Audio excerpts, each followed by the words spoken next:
There we go. All right. Hi, guys. Cool. I'm Odiraa. For those of you who can't see this tiny little name tag, it's pretty spiffy, but I know the font is small, so I'm Odiraa. I mean, I can't even read my own name tag. Yeah, me too. Thanks. And I was a summer intern here. Hashtag summer intern 18. Woo-woo! Swell. Hey, Matt, Mary Grace was too. And this is my talk on medicalized violence.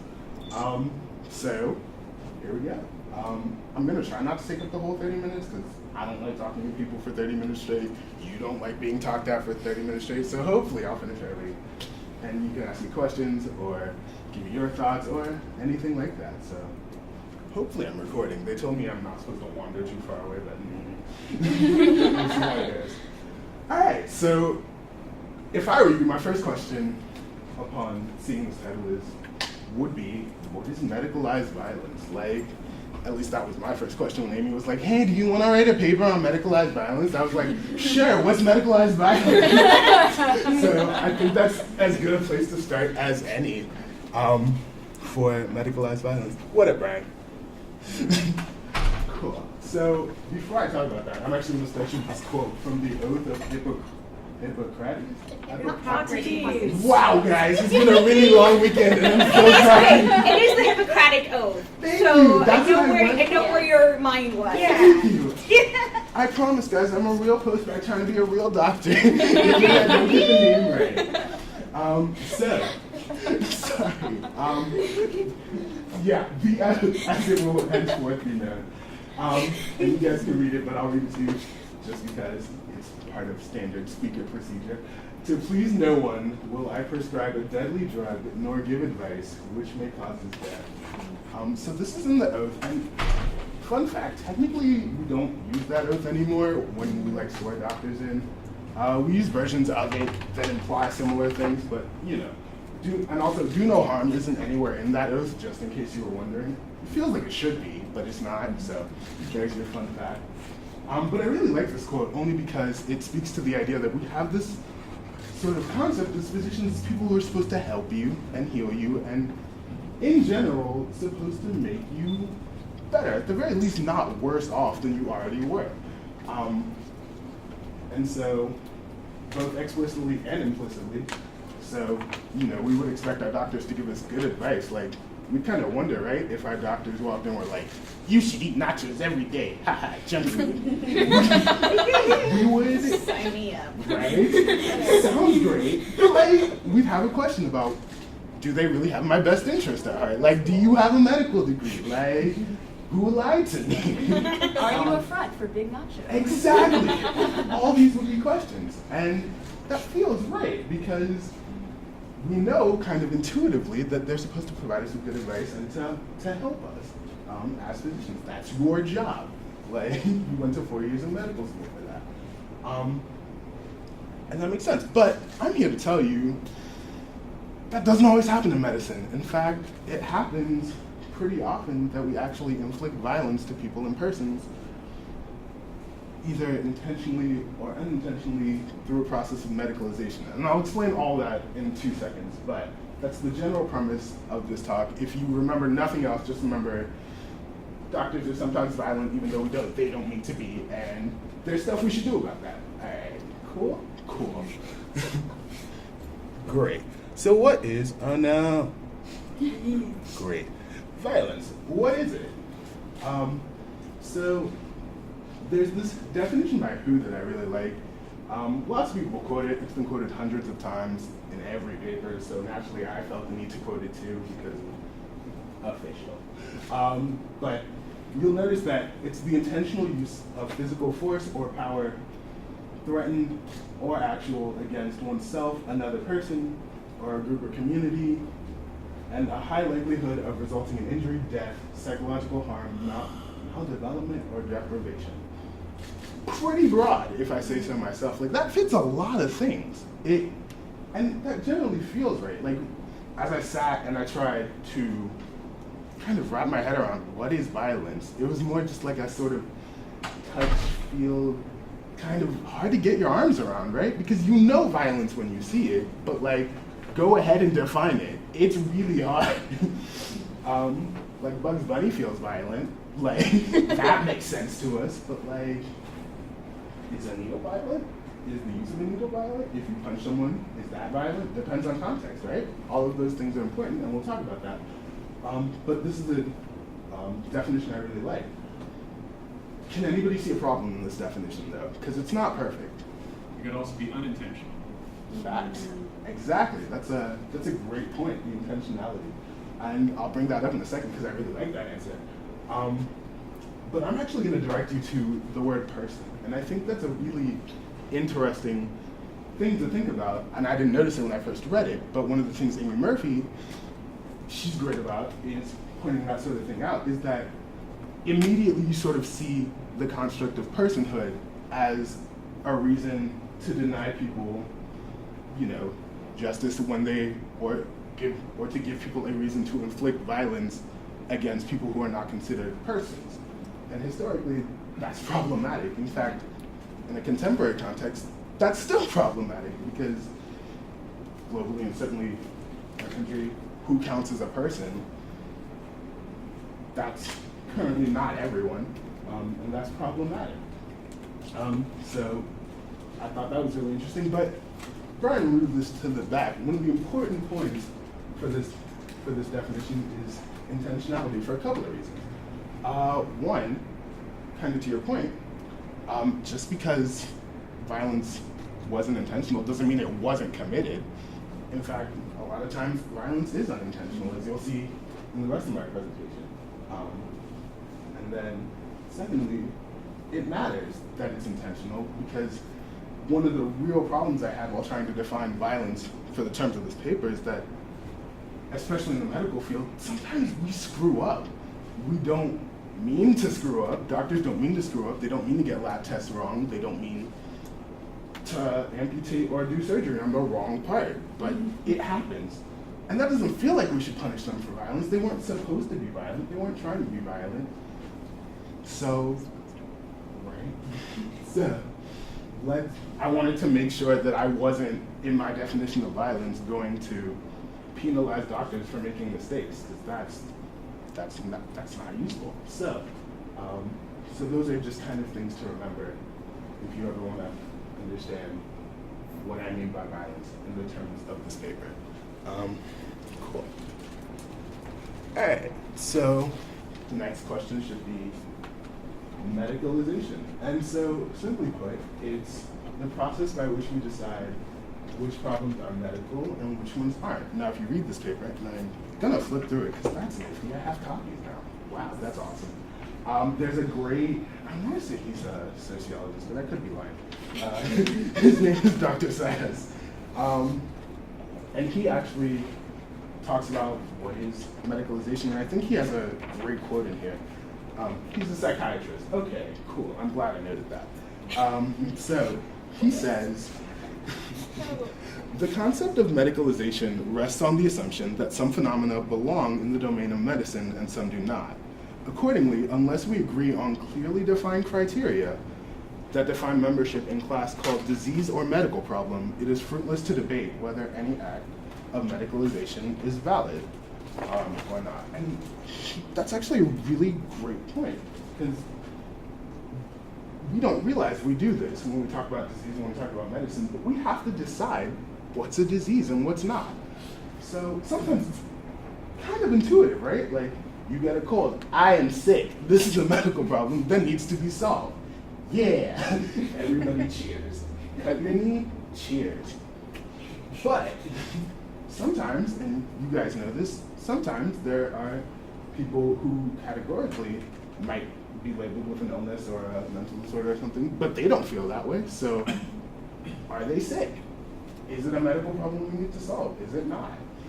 And that's really the concept of medicalization, is that whole process by which we decide what counts as a disease and what counts as not. And so I guess the thesis of this paper, wow, is that in the course of deciding what's a disease and what's not, we've introduced things that are acts of violence as treatments for diseases, and we've decided that they are valid medical procedures when in fact I'm going to demonstrate to you they really aren't, and what medical professionals should do about it.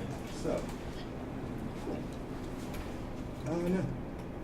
All right, so I think SAS goes on to talk about sort of how diseases get constructed and how medicalization of the process works. But what you need to know is that there are 3 parts to the process of any medicalization, regardless of if it's legitimate or illegitimate. The first is a constructed disease. You need something to treat. You need an illness. You can't treat healthy people. Like, that doesn't feel right. Like, something has to be wrong. And so you have to construct some sort of disease, and that's where you start. And so naturally it follows, you have to, once you diagnose a disease, you have to treat it. You have to have a treatment for it to count. Or at least you have to have an attempted treatment, some sort of remedy for the disease you've now introduced. And the last one that's really interesting is coercion. And SAS talks about 2 levels of coercion. Coercion from above, which is from other people, other entities, the state, other individuals, whoever, and coercion from below, from yourself. By the choices you make. He calls it coercion by choice. And I think he's onto something there, in that third part is really important, because if there's a disease and a treatment, but nobody's taking the treatment, then like, you didn't medicalize anything. It just didn't really go that way. So you need to be able to coerce the sick patient, or whoever you assign that constructed disease to, into getting treatment. And those are the 3 parts of medicalization. All right, so I think this will be a little more clear once I give you an example, because right now it's a little abstract. I probably didn't pick the example you thought.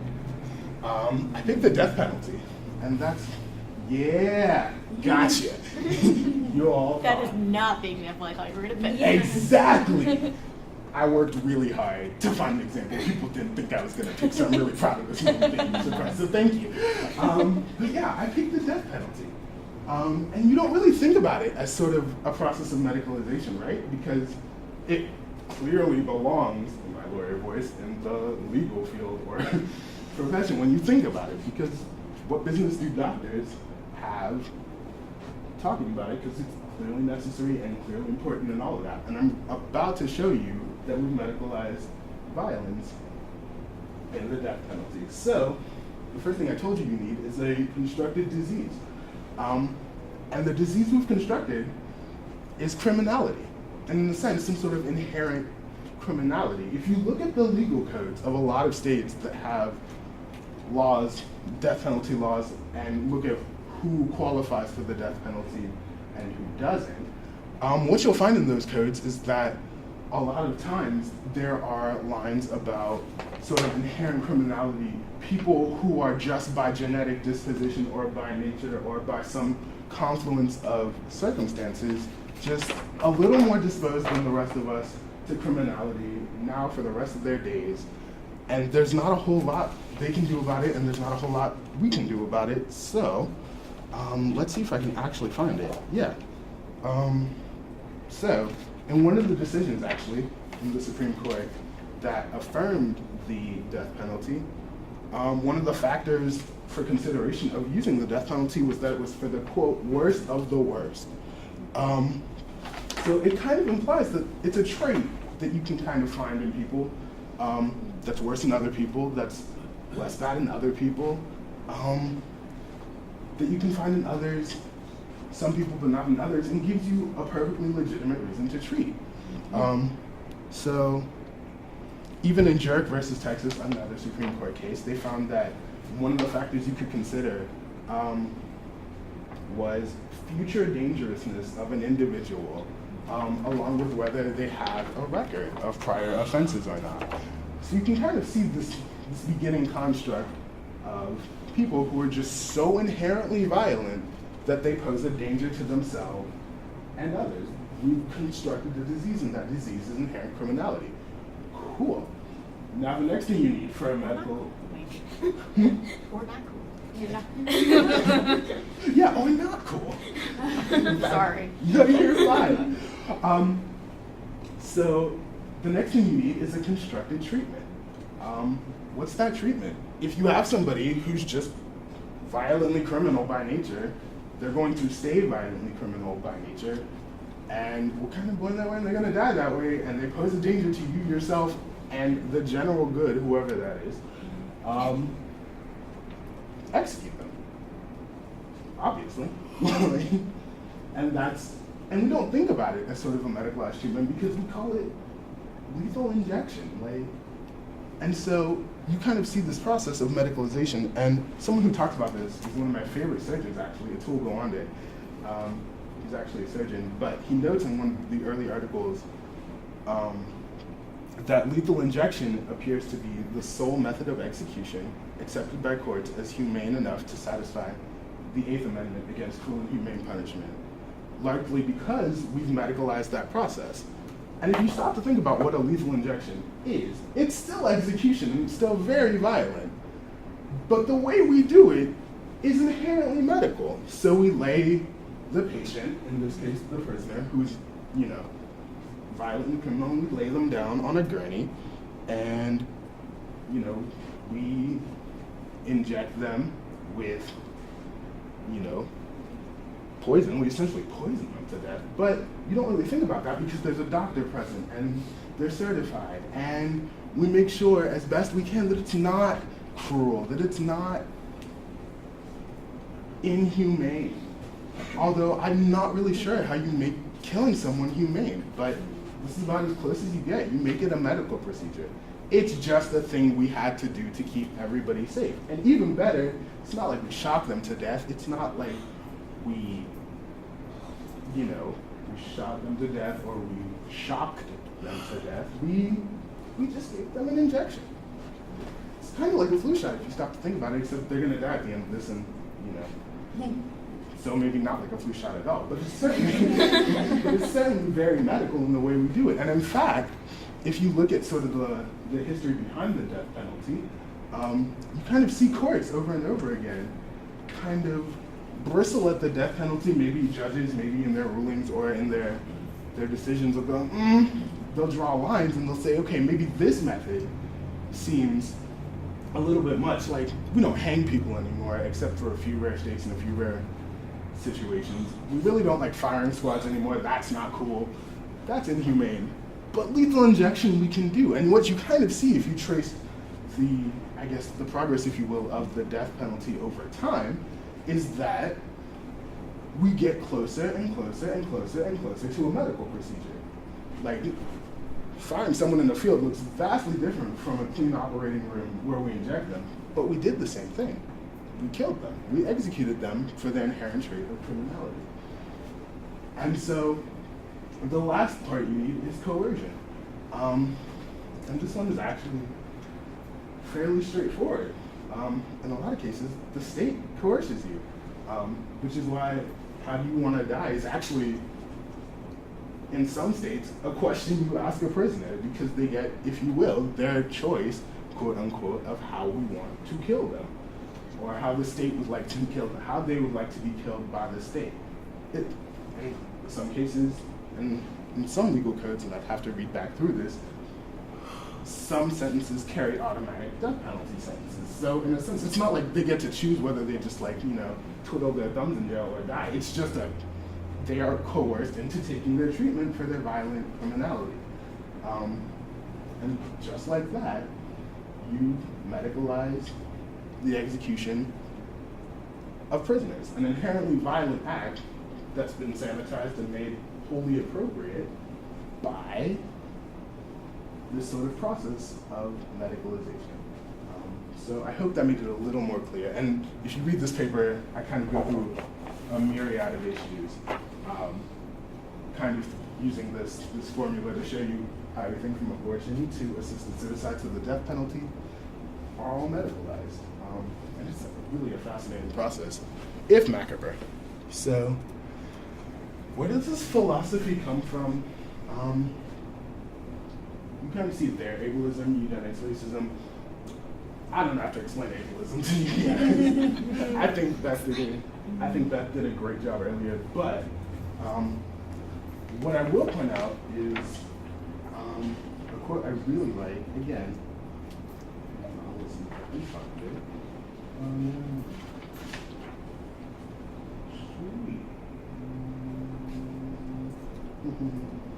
So, Dr. George Wolbring, an ability studies scholar at the University of Calgary, actually had a great quote on isms, because I think I could pick a lot of isms: ableism, racism, sexism. You can pick your ism.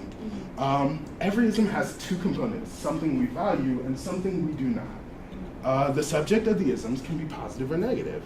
For example, ageism reflects the negative labeling and treatment of the elderly. We could also call ageism youthism, which values the abilities of youth. Even racism carries a double meaning. It's a value of one race over another, but also the discrimination against another race. Sexism, same concept. You value males and discrimination usually, not always, and you discriminate usually against females. Ableism, we value certain abilities, but we inherently disvalue other people's abilities and label them as less able. And so, as you kind of go down your list, what really unites all of these isms is an ethic of depersonalization. Because if you tag someone with an ism and you can show them somehow that they have less value, you begin to depersonalize them. You begin to dehumanize them so you can undergo this process of personalization, or this process of medicalization, and that's really what it comes down to, is all of these things are used to depersonalize people. And so, what's the answer to these horrible, damaging philosophies? Consistent life ethic. Wow. Shocker, I know, stunning. I'll wait for you all to process that. And so I have up here Kant and the dignity ethic, and if you really want a nice treatment of this, read the paper because it's pretty great. But in a nutshell, Kant was a really cool German philosopher, and I do mean cool actually this time. He really kind of advanced the idea several centuries ago of an inherent dignity of people just based off the fact they exist. You know, all these philosophers have spent lots of time sort of pondering, when does one lose their humanity? Can one lose their humanity? Can you lose the thing that makes you a person? And Kant was like, no. He cannot. I imagine he did it in a much more German, philosophical, thoughtful way. So many words. But essentially the point being that because all of us are in sort of imbued with this dignity that comes from free will and reason and lots of other factors, you can never strip somebody of their humanity. And this is important because if you can't strip them of their humanity, if you can't dehumanize them, you can't subject them to medicalization, and you can't subject them to violence, and that's important, or at least the medicalization of violence. But more importantly, this sort of forms, if you will, the philosophical basis for consistent life ethic that we all know and love, which values all people, all stages of their life. It's wild, I know, but it can be done. And obviously you guys are super familiar with consistent life ethic, so I'm not going to dwell on it, but effectively, everybody's got a dignity. You can't be violent to people. You have to respect everybody's dignity, no matter their age, station, race, gender, sexuality, anything. And there that is. So, now that you've got a neat philosophical basis for saying, no, we shouldn't be violent to people, what are you gonna do about it? And the answer really depends on who you are. And I'm a public policy guy who just happens to like medicine. People always ask all the time, what do you do about it? Like all of these bad things that are seemingly happening. And so I use the death penalty as an example of what to do about it. So if you're a physician, you should not participate in executions. Like, seems pretty straightforward, but it's not, because a lot of, in some states, I believe California off the top of my head, I'd have to double check, you need a physician present to carry out an execution by law. So they can't happen unless you consent to be there. Safe. Yeah, exactly, to kill them safely. Because we wouldn't want to be inhumane about killing people. That'd just be wrong. But even the AMA, sort of the medical, if you will, organization of choice in the United States, has a statement specifically in their code of ethics that specifically directs physicians not to participate in state execution because it's a violation of sort of the code of being a physician. And this one seems straightforward. One of the more interesting points and things that I found in my research was that pharmaceutical companies, weirdly enough, are a little squeamish about you using their drugs to kill people. So a lot of times, a lot of them will ask for anonymity, or altogether just withdraw their drugs. And that's actually funny because it makes it hard to kill people if nobody will give you drugs to kill people. So what you find is a lot of shortages of chemicals and certain preferred methods of execution that forces states and sort of localities to halt executions because nobody will give them their drugs. And so if you're, for example, you work at a big pharma company, don't give drugs for them. And that's one way you can do something. If you're a lawmaker, you can do something really cool and abolish the death penalty. So I think Washington State 2 days ago just became, I think, the 20th state to abolish the death penalty, which is... By judicial decision. Yeah! Nicely done. Lawyer Yeah, by judicial decision. Yeah. So, abolish the death penalty. So if you work in a legislative and, I guess, judicial field, that's the thing you can work towards in your own way. And that's really, I guess my point is the solution to this problem of violence in medicine. It takes a lot of forms. Ultimately, we're looking for an integrated system of care based around the dignity of the human person. And that's really broad. And I know you're saying, Odiraa, that's really broad. And you're right, it is. But that's because whether you're a physician or you're a lawyer or you're an engineer or you're something, whatever you do, you have a way to respect and to advocate for the dignity of all people. And in particular, I really like this picture because this is what a system of medical care would look like that was integrated and focused on people. But at all of these points, there are moments where you can impact that system by introducing consistent life ethic and introducing, if you have ideas about how to better advance that idea, then they belong there. So you'll see sort of here, there are maternity services there.